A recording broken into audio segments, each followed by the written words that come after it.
Antibiotic resistance has an incredible relevance in our society today, though coverage on the topic is sparse, which only contributes to its severity. Bacteria reproduce their next generations about 500,000 times for each new generation of humans. Since bacteria reproduce at much faster rates than humans, they can also evolve more rapidly. This occurs through tons of random mutations, as entire colonies of bacteria can double in population in just 20 minutes. So, just as Alexander Fleming warned in 1945, the consistent use of antibiotics may lead to strains of bacteria that evolve to resist, thus proving these antibiotics useless. Even in bacterial colonies that are not considered resistant, with the number of total bacteria in the population, in addition to the rate of random mutation, it is inevitable that there are some bacteria that are resistant to certain antibiotics. Since the introduction of antibiotics to a bacterial population presents an enormous selective pressure, the resistant individuals are far more likely to survive and reproduce.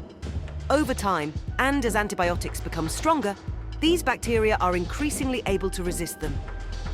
On a larger scale, as these newly evolved species of bacteria spread across the world, water, soil, and plants are all in danger of contamination.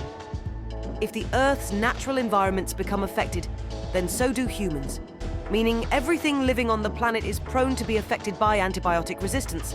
That is, if we don't make a change. In 1928, Alexander Fleming discovered antibiotics, firstly penicillin. As he continued his research over the coming decades, he began to understand that bacteria are also able to evolve and overcome obstacles, just as animals do. This led him to warn the public about the possible effects of overusing these miracle drugs. But humanity did not listen. So, Sir Fleming, we are now experiencing the effects of ignoring your advice. Over the past century, antibiotics have become a blanket treatment for numerous illnesses, many of which do not require their use. In the US alone last year, 270 million prescriptions for antibiotics were filled. That's one prescription for every 7 out of 10 people. A common misconception is that antibiotics can be used to treat viruses. This simply isn't the case. Viruses are not cells and therefore lack cell membranes. Additionally, viruses spread by injecting their genetic material into host cells and using them as factories to produce more copies of themselves, a parasitic relationship. Bacteria reproduce independently in an entirely different process. Antibiotics almost always target bacterial cell membranes and their reproductive process, making them ineffective against viruses.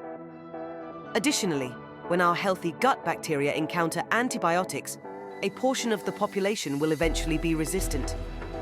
While this isn't an issue itself, they can confer antibiotic resistance through horizontal gene transfer to bacteria that are harmful.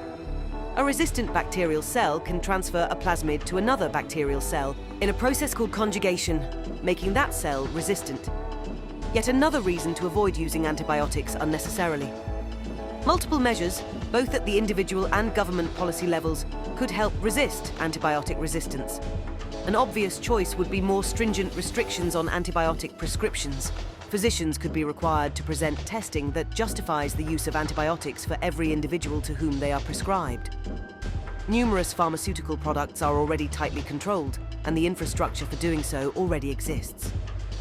On an agricultural scale, antibiotics could be prohibited altogether to treat plants, soil, or animal food. Commercial farms are perhaps the heaviest users of antibiotics, and much of their use is decidedly unnecessary. Changing our purchasing habits to avoid food products farmed or raised with antibiotics helps discourage this practice.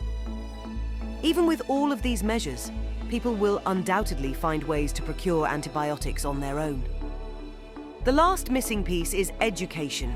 We need more information on appropriate and inappropriate uses of antibiotics, in addition to treatments that might be more effectively used in their place. To prevent the need for antibiotics as a treatment for illness, individuals should be more vigilant about their hygiene and disease prevention. Thank you for watching.